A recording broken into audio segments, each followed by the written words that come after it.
어, 우리가 살다 보면 우리 스스로 화를 주체할 수 없을 때가 있습니다. 때론 가장 가까운 사람들 사이에 이런 일이 생기기도 하죠.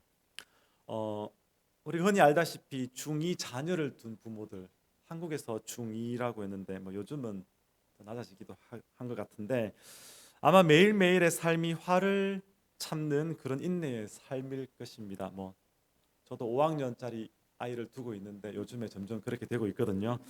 자, 그렇다면 화를 내는 것에 대해서 성경은 어떻게 말하고 있을까요? 무조건 화를 내지 말라고 할까요? 분을 품지 말라고 할까요?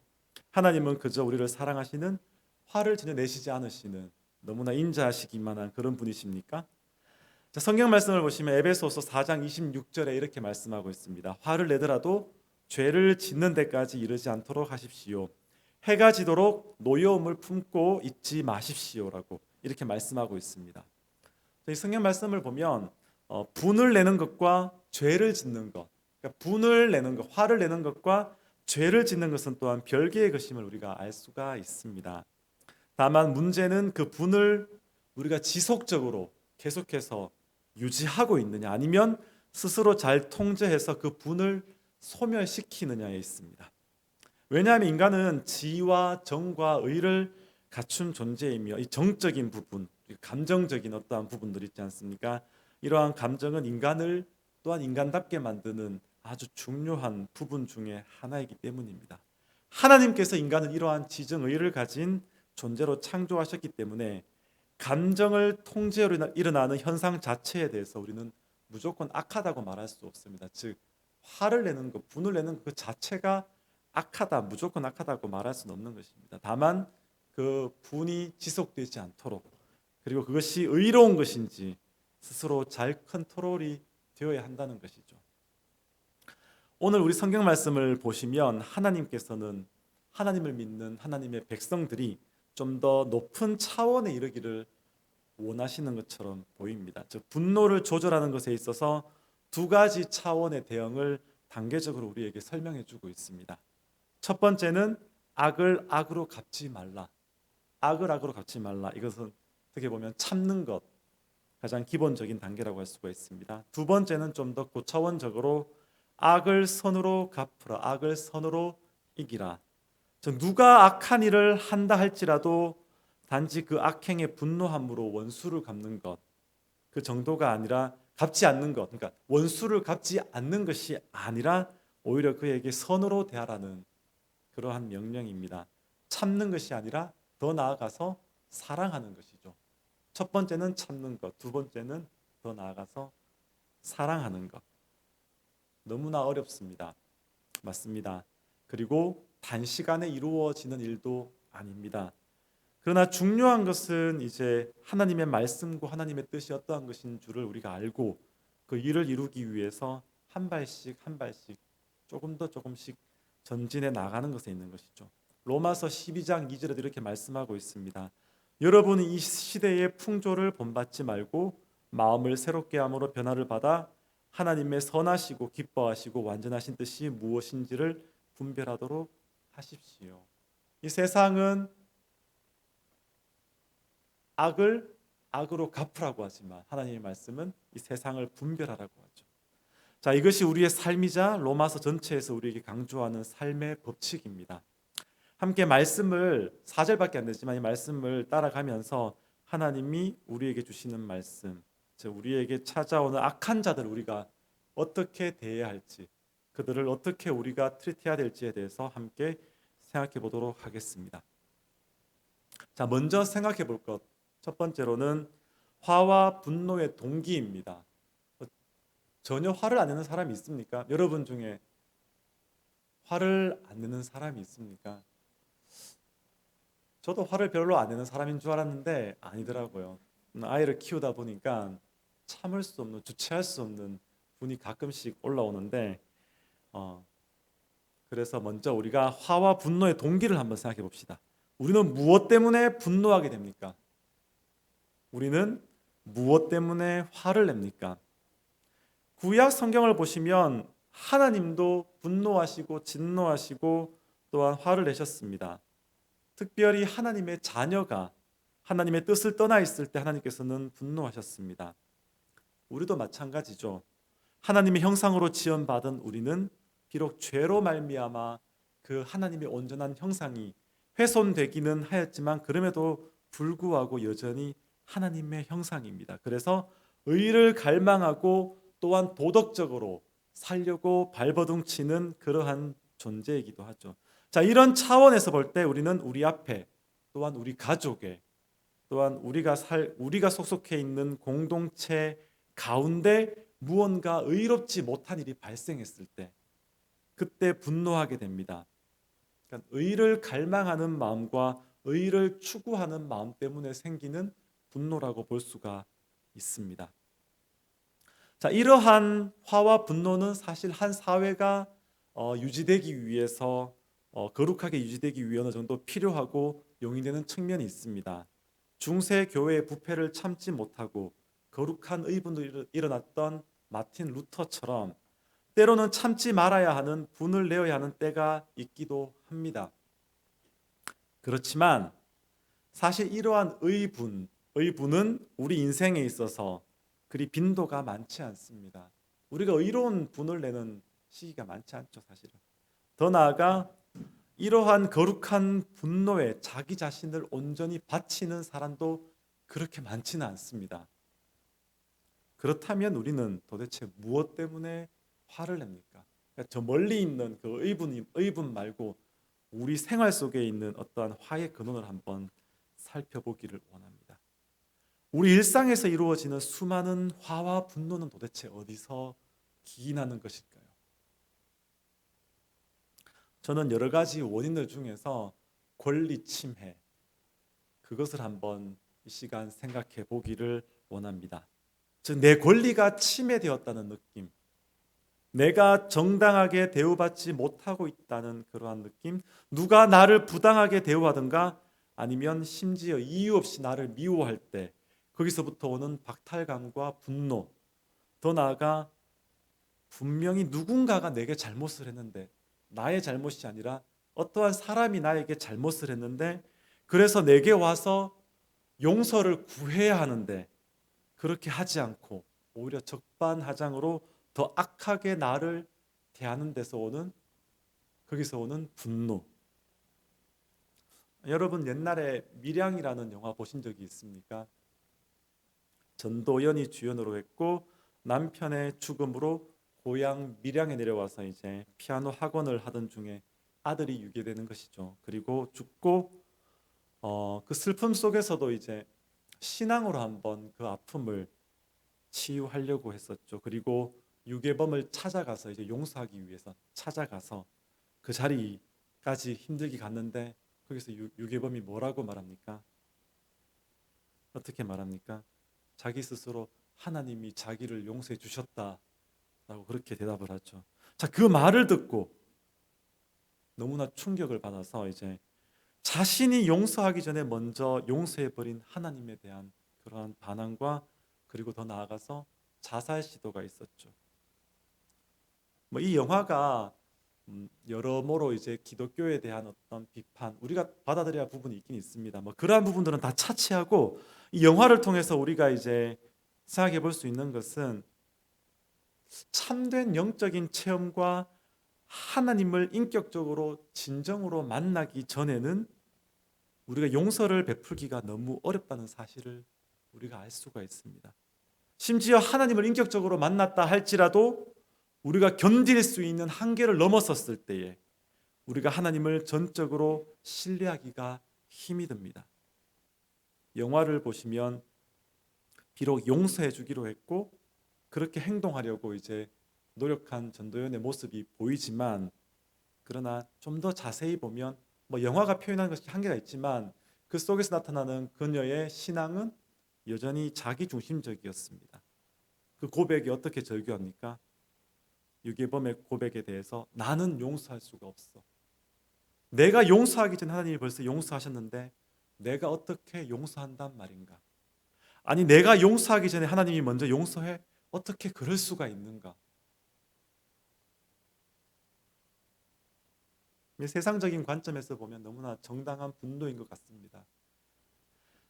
자, 여러분, 결국 어떻게 보면 우리 인생에서 일어나는 대부분의 분노와 화냄, 이러한 것은 내가 가진 권리가 다른 사람들과의 관계 속에서 침해되었다는 그러한 의식 속에서 발생하는 것 같습니다. 좀 더 쉽게 말하면 상대방의 반응입니다. 내가 이만큼 했는데 어떻게 내게 이렇게 할 수 있지? 예수를 믿으면서도 여전히 자기 중심성에서 살아가는 신자는 여전히 참을 수가 없습니다. 참기가 너무나 힘이 듭니다. 여전히 자기 자신의 권리를 주장합니다. 예수를 믿으면서도 나의 권리를 주장합니다. 그리고 그 권리가 침해되면 여타 세상 사람들과 동일하게 반응을 하게 됩니다. 화내고 분노하고 심지어는 빼앗긴 것을 되찾을 때까지 분을 품지 못합니다. 물론 순간적으로 분을 가질 수는 있지만 신자가 성경은 그 분을 갖다가 오래 유지하지 말라고 하죠. 그렇지만 많은 신자들이 그렇게 하지 못합니다. 계속해서 그 분을 품고 마음속에서 분을 쌓아가기 때문에 그 속에서 자꾸 이제 나쁜 싹이 자라는 것이죠. 스스로에게도 힘들고 관계 속에도 힘든 그러한 삶을 살게 됩니다. 그러나 성경은 오늘 우리에게 어떻게 말해주고 있습니까? 어떠한 길을 제시해 줍니까? 제가 처음에 두 가지 말씀드렸죠. 참아라, 그 다음에는 사랑해라. 먼저 첫 번째 부분을 보도록 하겠습니다. 성경은 우리에게 악을 악으로 갚지 말라고 말씀해 주고 있습니다. 본문 17절부터 19절까지의 말씀은 이 부분에 대해서 명확한 지침을 우리에게 주고 있습니다. 다시 한번 더 읽어보겠습니다. 아무에게도 악을 악으로 갚지 말고 모든 사람이 선하다고 생각하는 일을 하려고 애쓰십시오. 여러분 쪽에서 할 수 있는 대로 모든 사람과 더불어 화평하게 지내십시오. 사랑하는 여러분, 여러분은 스스로 원수를 갚지 말고 그 일은 하나님의 진노하심에 맡기십시오. 성경에도 기록하기를 원수 갚는 것은 내가 할 일이니 내가 갚겠다고 주님께서 말씀하신다 하였습니다. 악을 악으로 갚지 말라는 말씀은 우리가 아무리 거룩하고 공정하게 이 세상을 살아간다 할지라도 악한 의도로 우리에게 다가오는 경우와 그러한 사람들이 있을 수 있다는 사실을 내포해 주고 있습니다. 즉 나와 관계하는 이해 당사자들의 마음 상태를 우리는 어떻게 할 수가 없다라는 것이죠. 아무리 우리가 선하게 다가간다 할지라도 여전히 우리에게 부정적일 수 있는 그러한 악한 대응을 가질 수 있는 사람들이 많다라는 사실입니다. 특히 예수를 믿을 때 우리가 더욱더 그런 경우를 많이 당하는 것 같습니다. 단지 예수를 믿는다는 이유 하나만으로 여러분은 누군가에게 불이익을 당해본 적이 없습니까? 그런데 이러한 악한 상대방의 반응에 대해서 성경은 사람을 바라보지 말라고 우리에게 권면하고 있습니다. 악을 악으로 갚지 말라는 것은 결국 그 악을 내게 행하는 사람을 바라보지 말고 더 나아가 그들의 반응에 일희일비하지 말고 다만 하나님을 바라보고 하나님을 의지하라는 그러한 의미입니다. 언제 우리는 분노합니까? 언제 우리는 내가 반드시 복수할 거야 라고 다짐하게 됩니까? 내게 해를 끼친 사람과 그 행위를 바라보고 또한 마음에 담아두고 우리의 마음속에서 계속해서 되새김질할 때 그렇게 되지 않습니까? 그런데 성경은 악을 악으로 갚지 말라. 악으로 다가오는 자에게 복수하지 말라. 그 사람을 바라보지 말라라고 권면하고 있습니다. 우리에게 닥친 여러 가지 일 때문에 우리가 분노할 수도 있고 화를 낼 수도 있습니다. 이것은 우리에게 닥친 그 일에 대한 어떻게 보면 정당한 반응일 수 있습니다. 그렇지만 중요한 것은 이것을 마음에 담아두고 악을 악으로 복수하겠다는 마음으로 발전시키지 않는 것이 중요합니다. 만일 우리가 사람과 그 사람 행위를 계속 생각하면 복수의 마음이 더욱더 커지게 되겠지만 따라서 결국 우리 앞에 있는 이런 일어난 일들로 말미암아 낭망하고 실망하게 되겠지만 하나님을 바라보고 신뢰하는 사람들은 결국 믿음으로 설 수가 있게 됩니다. 자, 더 나아가서 성경은 오늘 우리에게 모든 사람 앞에 선한 일을 도모하라고 또한 말씀하고 있습니다. 여기서 선한 일을 도모하라는 말씀은 여러 번역본을 통해서 약간씩 다르게 번역됩니다. 킹 제임스 버전에서는 모든 사람 앞에 be honest라고, 그러니까 정직하게 행하라라고 표현하고 있고, NIV는 what is right, 옳은 일을 하라고, 또 새 번역은 선하다고 생각되는 일을 그렇게 번역하고 있습니다.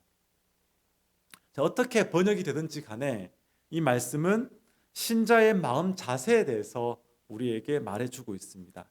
우리가 하나님의 은혜로 구원을 받았기 때문에 그 은혜로 말미암아 모든 사람을 대함에 있어서 정직해야 하며, 또한 모든 사람 앞에서 옳은 일을 하려고 애써야 할 것입니다.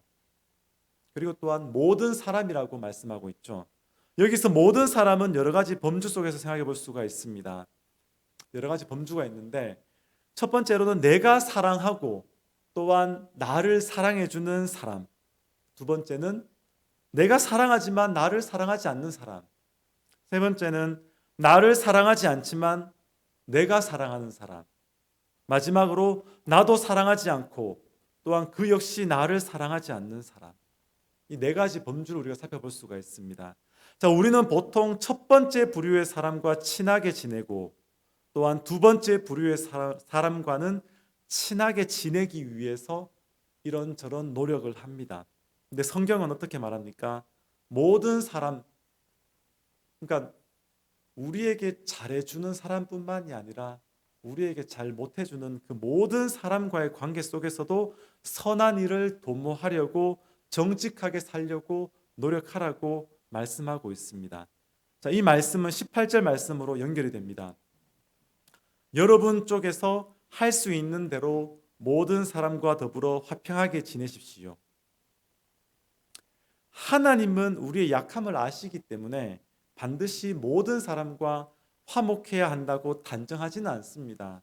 우리를 아시는 것이죠. 그래서 할 수 있거든이라는 표현을 또한 쓰고 계십니다. 그러나 중요한 것은 앞에도 말씀드렸다시피 하나님이 우리의 중심을 보신다는 것이죠. 네가 너를 미워하는 자, 너를 좋아하지 않고 또 너를 좋아하지 않는 자에게조차 선한 마음으로, 또한 공정한 마음으로, 옳은 마음으로 다가갈 수 있느냐? 그들이 너에게 악의를 가지고 다가온다 할지라도 너는 내 자존심을 내려놓고 참을 수 있느냐라고 하나님께서 물어보신다는 것이죠. 그렇게 하나님이 우리에게 물어보실 때 우리는 어떻게 반응할 수가 있습니까? 하나님, 그래도 이것은 아닌 것 같습니다. 나는 전혀 잘못한 것이 없습니다. 그냥 당하고 있을 수만은 없습니다. 이번 한 번만 복수하겠습니다. 자, 이렇게 나아가는 것, 우리 삶 속에서 그러한 경험이 참 많죠. 어젠가 아렌가 우리 와이프가 샘스 클럽에 가서 피자를 한 판 주문하려고 줄을 섰어요. 근데 줄을 섰는데 이제 흑인 아주머니가 아이를 데리고 우리 성수, 그러니까 우리 와이프 줄을 이렇게 서잖아요. 앞으로 해서 쑥 들어오는 거예요. 그리고 난 다음에 이제 뒤에서부터 줄을 서야 되는데 앞에서부터 와가지고 이제 우리 와이프 뒤에 딱 섰어요. 근데 요즘은 마스크가 리콰이어드가 아니라 그냥 자유이기 때문에 상관이 없는데, 그 아주머니는 마스크를 쓰고 있었고 와이프에게 이렇게 말합니다. 6피트 띄워라. 그러니까 자기가 뒤로 가는 것이 아니라 와이프 보고 앞으로 가라라고 이제 이야기하는 거예요. 와이프는 일단은 참고 넘겼습니다. 그리고 난 다음에 이제 피자 주문을 하러 갔는데 마침 피자가 떨어졌어요. 그래서 와이프가 이제 그럼 어떡하지라고 이제 딱 와서 성수 성길이한테 너희들 뭐 먹고 싶니 한번 물어보고 난 다음에 딱 돌아서서 주문을 하려고 하는데 그 뒤에서 그 아줌마가 너 갔잖아. 왜 돌아왔어? 너 주문할 수 없어. 빨리 가라고 그러는 거예요. 와이프가 너무나 화가 나는데 싸울 수는 없고, 그리고 그 여자가 너무 막무가내고 또 아이들도 또 이제 우리 안 먹을 거예요. 그러니까 이제 복잡하지 않습니까? 마음이 아주 복잡한 마음에 바로 그 자리를 벗어나서 저한테 바로 전화가 왔더라고요. 아, 너무 속상하다고. 네, 얼마나 화가 났으면 네, 그랬겠습니까? 네, 누구나 다 화가 날 수 있다는 사실을 갖다가 제가 예화로 들려고 말씀을 드리는데 제 와이프한테 허락 받고 드리는 말씀입니다. 네, 누구나 다 화가 날 수가 있고 그 화를 참지 못할 때가 있습니다. 참을 수가 없는 순간적으로 우리에게 그러한 일이 닥치면 정말 힘들겠죠. 근데 이제 하나님께서는 이제 우리가 나 정말 복수하고 싶어. 저 사람들에게 내가 뭔가 한마디 하고 싶어. 그 와이프가 뭐 한마디 하진 않았다 하더라고요. 네. 하고 싶은 말은 많지만 이제 가지고 있는 말을 너무 직설적으로 하면 싸움이 날까봐 또 이제 또 돌려서 말할 수 있는 영어 표현이 좀 서툴러 가지고 그냥 물러나서 나왔다고는 하는데 우리 마음에는 그런 상황에서 한 번 복수하겠습니다. 하나님 요번만 좀 눈 좀 감아주세요라고 이제 그렇게 말을 할 때가 있을 것입니다. 그런데 성경에서 하나님께서 어떻게 말씀을 하시고 어떻게 이야기하십니까? 19절 말씀 보시면 하나님께서 이렇게 말씀을 하시죠. 네가 친히 원수를 갚으려고 하지 말라. 그것은 내 소관이다. 내가 갚을 것이다. 아니 이 순간에 내가 갚아야 되는데 왜 하나님이 갚으시려고 하십니까? 그래도 하나님은 말씀하십니다. 내가 갚을 것이다. 너는 그것에 더 깊이 관여하지 말라. 말씀을 하시는 것이죠. 여러분들 아시다시피 다윗은 오랜 기간 사울의 손을 피해 도망 다녔습니다. 사울이 그의 왕권을 이용해서 다윗을 죽이려고 방방곡곡 쫓아다녔죠. 얼마나 힘든 순간이었습니까? 그 당시에 다윗만큼 억울한 사람은 없었을 것입니다. 그는 왕의 사위였고 왕을 위해 블레셋과 싸운 군대 장관이었습니다. 그런데 그가 그의 잘못이 아니라 잘한 것으로 말미암아 목숨의 위협을 받고 있었죠. 그러던 어느 날 그에게 좋은 기회가 찾아오게 됩니다. 사무엘상 24장을 보시면 다윗이 엔게디 광야에 있을 때 다윗의 사람들과 굴에 숨어 있을 때 사울이 그 굴로 쉬기 위해 들어오는 그러한 부분이 있습니다. 얼마나 좋은 기회입니까? 다윗의 사람들이 이렇게 권면을 합니다. 드디어 주님께서 대장님에게 약속하신 바로 그 날이 왔습니다. 내가 너의 원수를 너의 손에 넘겨줄 것이니 네가 마음대로 그를 처치하여라 하신 바로 그 날이 되었습니다. 자, 그때 다윗이 조용히 일어나 사울의 겉옷자락을 베어내죠. 그러나 즉시 마음에 찔려서 이렇게 말합니다. 내가 감히 손을 들어 주님께서 기름 부어 세우신 우리의 임금님을 치겠느냐? 주님께서 내가 그런 일을 하지 못하도록 낙을 막아 주시기를 바란다.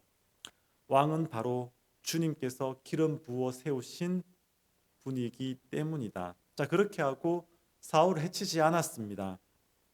자, 그 후에는 사울이 변했을까요? 다윗이 자기를 해칠 수 있는데 해치지 않았다는 사실을 알고 난 다음에 사울이 변했습니까? 전혀 변하지 않았습니다. 계속해서 다윗을 죽이려고 쫓아다녔죠. 그렇다면 중요한 것은 무엇입니까? 다윗은 그의 원수 사울의 생사 여탈권을 쥐고 있었음에도 불구하고 그것이 실상 자기에게 있지 않다는 것을 분명히 인지하고 있었다는 사실이죠. 즉 내가 복수하는 것, 내가 사울을 죽이는 것은 하나님께서 금지하는 것이다. 하나님께서 친히 행하실 것이고 하나님께서 친히 나의 억울함을 신원해 주실 것이다. 나는 하나님 앞에서 악을 행하지 않을 것이다. 악을 악으로 갚지 않고 나는 잠잠히 하나님만 바라보겠다. 이것이 다윗이 하나님 앞에서 그의 전생애를 통해서 견지했던 마음의 자세였습니다. 억울하지 않을까요? 마음에 분이 없었을까요? 힘들지 않았을까요? 그래도 다윗은 그러한 마음을 바로 떨쳐내고 하나님 앞에 그 모든 신원하심을 의탁하였습니다. 앞에서도 계속 말씀드렸지만 우리 인간은 우리에게 악을 행하고 우리에게 손해를 끼친 사람들한테 이제 어떤 대응을 해야 되고, 또한 그 사람들이 잘 되지 않고 망하는 것을 봐야 속이 시원한 어떠한 좀 나쁜 습성이 있습니다. 사실 이 또한 하나님 앞에서 큰 죄인데 우리는 우리 자신을 정당화하죠. 저 사람은 저렇게 되는 것이 마땅해. 그는 그의 죄에 대한 심판을 받는 것일 뿐인데 우리는 우리도 모르게 그것을 즐거워하고 판단하는 자리에 서게 되는 것이죠. 여러분 한번 생각해 봅시다. 하나님께서 그것을 기뻐하실까요? 악을 행한 사람은 반드시 심판을 받아야 합니다. 그것이 하나님의 법칙이기도 하고 그렇습니다. 그렇지만 그들이 하나님 앞에서 정한 보응을 받는 것과 내가 그들이 보응을 받는 것에 대해서 즐거워하는 것은 별도의 문제입니다. 하나님은 공의로우신데 우리는 사랑이 없는 바로 그러한 모습이 우리 삶 속에서 얼마나 많이 드러나게 됩니다. 여러분, 우리는 이러한 기본적인 악을 악으로 갚지 말라는 명령을 넘어서지 못한다면, 그러니까 기본적인 첫 번째 단계 참으라는 이 첫 번째를 넘어서지 못한다면 20절의 말씀, 내 원수가 줄이거든 먹이고 목마르거든 마시게 하라는 말씀은 더욱더 요원한 일입니다.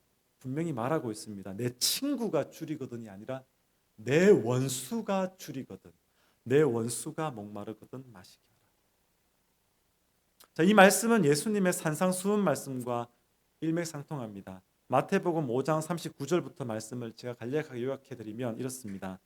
누가 내 오른쪽 뺨을 치면 왼쪽 뺨도 돌려대어라. 누가 너더러 억지로 오리를 가자고 하면 십리를 가주어라. 너희 원수를 사랑하고 너희를 박해하는 사람을 위해 기도해라. 너희를 사랑하는 사람만 너희가 사랑하면 무슨 상을 받겠느냐? 세리도 그만큼은 하지 않느냐? 그러므로 하늘에 계신 너희 아버지께서 완전하신 것 같이 너희도 완전하여라. 우리의 모델이 누구입니까? 예수 그리스도죠. 자, 우리가 믿는, 우리가 모델로 우리가 따라가는 우리 주 예수 그리스도는 이러한 삶을 온전히 살아내셨습니다. 친히 십자가의 죽으심으로 우리를 구원해 주셨고, 당신을 박해하고 당신을 핍박하는 사람들을 미워하지 않고 그들을 위해서 기도해 주셨죠. 그리고 지금도 우리를 위해서 기도해 주시고, 당신이 친히 구원하여 주신 우리가 당신을 떠나 죄에 있을 때에도 우리를 위해서 신원하시고 기도해 주고 계시는 바로 그분이십니다. 우리가 죄인 되었을 때에 우리를 위해 먼저 목숨을 아끼지 않으시고 우리를 사랑하여 주신 바로 그분이 우리가 믿는 예수 그리스도이십니다. 그분은 모든 능력이 있는 분이셨고 당장 그 순간에도 천사장들을 다 대령해서 자기 앞에 있는 원수를 다 쓸어버릴 수도 있었지만 그럼에도 참으시고 쓸쓸하게 십자가의 길을 걸어가신 그분이셨습니다. 자기를 배신하는 제자들의 그 배신을 몸소 다 참아내셨던 바로 우리 주 예수 그리스도, 그분의 십자가의 길, 그 길이 얼마나 아프고 쓰라렸을까요? 우리가 믿는 예수님, 그분이 먼저 가신 그 길. 따라서 우리가 함께 나눈 이 말씀이 피상적으로 들리지 않고 실제적으로 우리 삶에 적용되기 위해서는 우리가 선과 악을 판단하시며 또한 마지막 날 심판하시는 하나님을 온전히 의지하는 것이 필요합니다. 우리가 하나님처럼 온전할 수는 없습니다. 그리고 예수님처럼 그렇게 사는 것도 불가능합니다. 그렇지만 우리가 진정으로 하나님의 은혜로 중생한 자라면, 하나님을 믿고 예수님의 그 길을 따라가기로 우리가 작정한 주의 제자라면, 예수님 때문에 우리의 삶의 가치가 변했다면 우리는 하나님의 신원하심을 믿어야 합니다.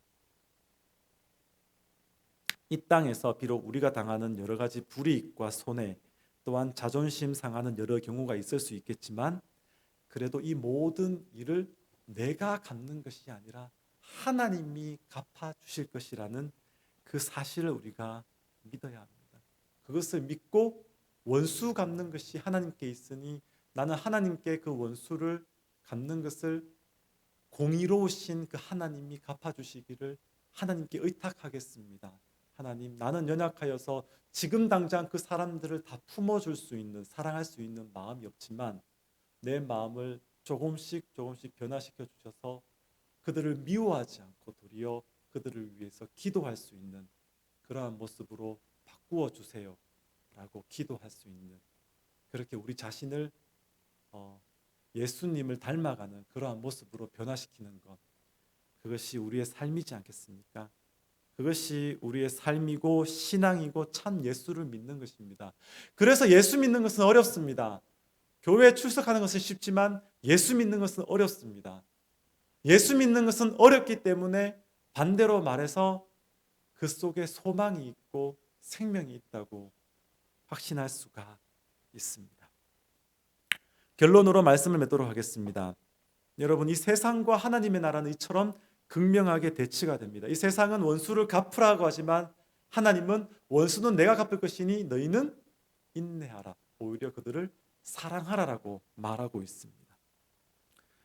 세상은 끊임없이 우리에게 너희가 이 세상의 중심이기 때문에 이 모든 발생하는 일들 가운데 네가 하고 싶은 대로 하라라고 하지만 하나님은 우리에게 이 세상의 중심은 너희가 아니라 나다. 내가 너에게 원하는 뜻이 무엇인지 잘 살피고 그 뜻을 따라서 살아라고 말씀하고 있습니다. 여러분은 어떠한 길을 선택하시겠습니까?